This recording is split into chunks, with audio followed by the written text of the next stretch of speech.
Thank you very much, everyone, for joining us today.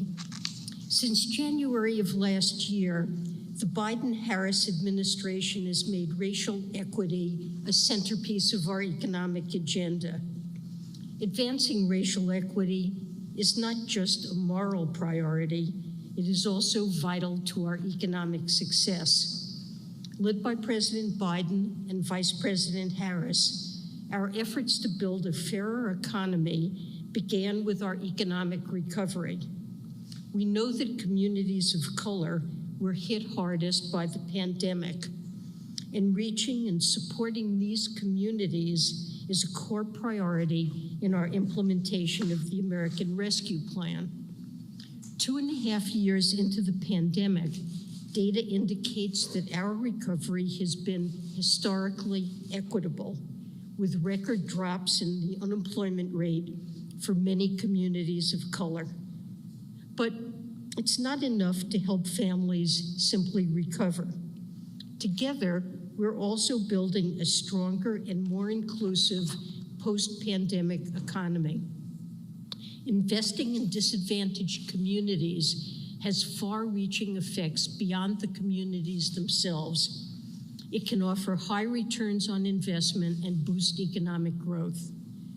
The administration's trifecta of legislation enacted over the past year, the Bipartisan Infrastructure Law, CHIPS and Science Act, and Inflation Reduction Act, will create good-paying jobs and growth opportunities for businesses across the United States. These laws will expand economic opportunity for communities of color and other underserved people and places. A major part of our strategy is to ensure that historically underserved communities have the capital they need to seize these new opportunities.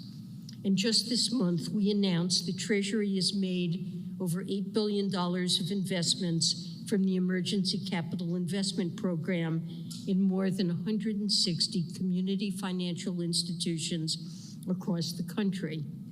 Through this program, Treasury is helping to level the playing field for borrowers that face the greatest barriers to access capital. As we implement these measures, our Treasury team has been intentional in ensuring that we reflect the background and experiences of all of America. We have the most diverse leadership team in Treasury's history. We have hired our first counselor for racial equity, and we have recently established a new Office of Tribal and Native Affairs and appointed members to the Treasury Advisory Committee on Racial Equity to help make progress on our key priorities. In these efforts, we have had no greater champion than Vice President Kamala Harris. While she was in the Senate, she helped lead efforts to pass the law that became the Emergency Capital Investment Program. And since the first day of this administration, Vice President Harris has been a true partner in our work to build a more equitable economy and country. She's announced the formation of the Economic Opportunity Coalition, part of an historic effort to align public and private investments to accelerate inclusive economic growth. She's advocated for investments to reduce maternal mortality, which disproportionately affects women of color. She's led efforts to root out racial and ethnic discrimination in the appraisal of home values.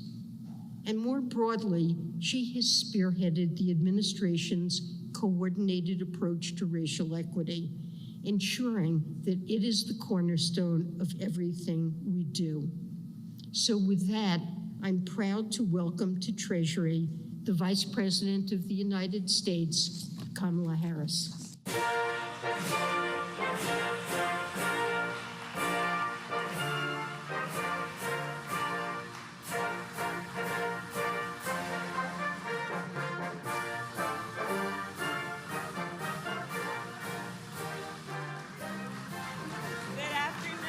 Good afternoon. Please have a seat. Good afternoon.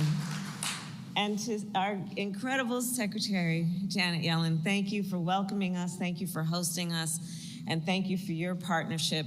I think you all, many of you here have worked with our Secretary, with Janet Yellen over the years, and you know that she's an extraordinary fighter for the working people of America, and she's been an extraordinary partner to me and the President as we work on the issue of ensuring that all people in our nation have the ability and the capacity to realize their dreams, and that access to capital will not be a barrier to those achievements. So thank you, Secretary Yellen, and everyone here. This is a room full of leaders. Thank you all for joining us this afternoon. So I will begin with some history, which I think is familiar with many people in this room, but there are many who are not familiar with the history of Freedman's Bank. So Freedman's Savings Bank was founded by the United States Congress in 1865. It was a bank unlike any other our nation had known. Freedman's Bank was established to serve Black Americans newly freed from slavery, to help them build wealth and to build a better future. At Freedman's, to open a savings account, you just needed 5 cents, which, as I've calculated, is about $1 today. In the years after its founding, tens of thousands of Black families opened an account at Freedman's. They saved up to buy a farm, to build a home, to open a business. Even school children saved their pocket money to deposit it in this institution. And then 9 years later, after the bank first opened its doors, because of an economic downturn and because of the organized assault on the project of Reconstruction, Freedman's Bank was forced to close. Over 60,000 people lost their savings. Now, Freedman's Bank was guided by a vision. The vision of an economy that works for all Americans and includes all Americans. The vision of a nation in which all people have access to the financial resources they need to succeed, to thrive, and to determine their own future.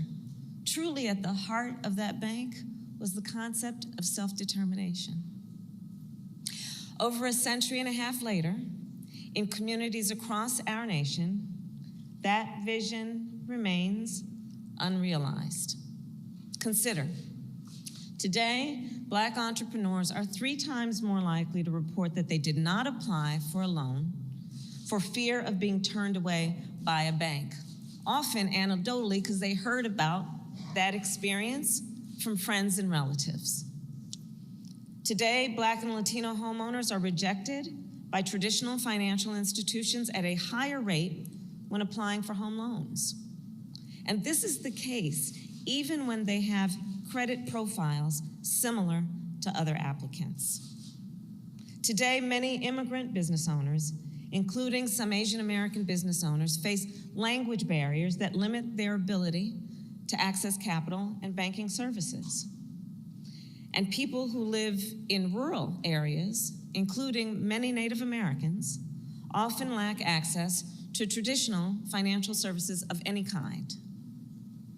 So President Biden and I know that for our nation to succeed, these disparities must be spoken of, acknowledged, and addressed. One of the last actions, as you heard Secretary Yellen mentioned, I took as a United States Senator was to team up with Leader Chuck Schumer and Senator Mark Warner and Senator Cory Booker and Chairwoman, Maxine Waters, to invest $12 billion in community lenders, which of course are financial institutions that predominantly do business in overlooked and underserved communities. Last month, I was proud to announce that because of that hard work and the work of many of the leaders in this room, our administration has distributed more than $8 billion of that investment to 162 community lenders across our nation.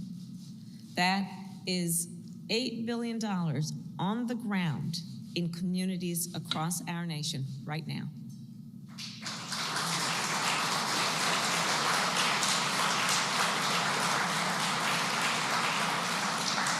And I'll share with you some of the examples. In North Dakota, Native American Bank lent $10 million to help fund an opioid addiction treatment facility on tribal lands. In Georgia, Carver Bank lent over $500,000 to help Black-owned companies build affordable housing. And in Mississippi, Hope Credit Union, led of course by the great Bill Bynum, lent $10,000 to a Black-owned and woman-owned coffee company to help them expand. And that's just one example of the incredible work that they do there. Since taking office, then I will tell you, I have traveled our nation and spoken with small business owners who have received funds from community lenders. And I have seen what it means in terms of acknowledging, recognizing, and then feeding their ambition and aspiration and creativity, both in terms of their own aptitude and capacity, but also because they are in the best position to understand the needs and the capacity of their communities.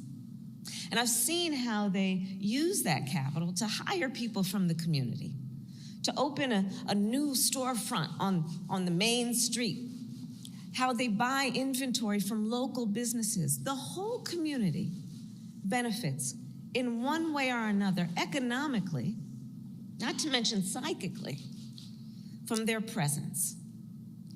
And at the same time, I have also seen how the great need for capital still remains in our country, meaning how much more work we still have yet to do. You know, I hope and know that everyone here does get the opportunity to travel our country.